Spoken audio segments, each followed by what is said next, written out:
Well, my little fellow shedmen, we will look at the last video. I looked upwards and I thought to myself, oh, I'll tell you the story of the roof. Are you sitting comfortably?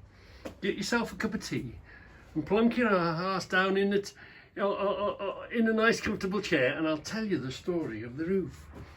So originally, when we built it, because obviously you build it out of what you've got at the time, we put 2 beams in. But obviously it's a big span, isn't it, for a roof? Because everything's homemade here. We made everything ourselves, built it ourselves. And it was cracking. Now you see here there's a crack there. I made some clamps out of angle iron. This is a cap really, and it just bolts this together. Did another clamp there, hold that together. This beam here was cracking and twisting, so yet again Reggie's bolts came to the rescue. What they are is just hinges. A hinge cut off, welded together. There's your strength. Again, at the time I didn't have a bolt long enough, so easy peasy, just bolt, weld one long bolt to another long bolt, then you've got an extra long bolt, haven't you? That's Reggie's way of doing things, and this goes in there, clamps it together that way. So things were pretty desperate, so I had to do something about it.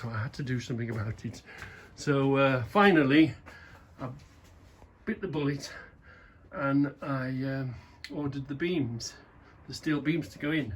Well, originally I imagined cutting a hole in the side and feeding them in that way and putting them in, but this big, when it arrived, this was a big heavy beam, and I'm thinking, oh my god, we're never going to do that. So I was going to send it back to the to where I bought it and get them to cut it, because they'll cut it to size. But as it happened, the price of transport, fetching it there, cutting it, bringing it back, it was cheaper to get a welder on site here. So we ended up cutting it, and a mobile welder came and welded the 2 end plates on. So it's been a much easier job was put this beam in there, meet it in the middle, put this beam sitting on the edge on the middle. But whilst I was at it, I had to replace, because these were wood as well, see, these beams here that go in the wall, they were wood originally, but I've replaced them with steel. That gave me the problem was I had nice big steel beams up there, but I couldn't put nails in it. It wasn't wood, so I had to put an extra piece of wood in front of it so that I could tap things to it. So I'll show you what this is like. And the whole long of that is steel box, 4-inch steel box section. And then I've faced it with wood because I want to stick things up onto it. You see, I replaced. That's all now. That's all steel now. That's now steel. But because it's steel, you can't really screw things onto it. So what I've done is I've put a wooden surface so that I can put nails in and hang things up on. So maybe at another day. That's on the edge. There's not much weight in there at the edge. This one seems to, this wooden beam here that's here, this one so far seems to be surviving, and it reaches off that one. So yeah, I've actually got the box. One of these days I've got to replace that wooden one with a steel one, which I've already got. But anyway, yeah, that is the story of replacing the roof.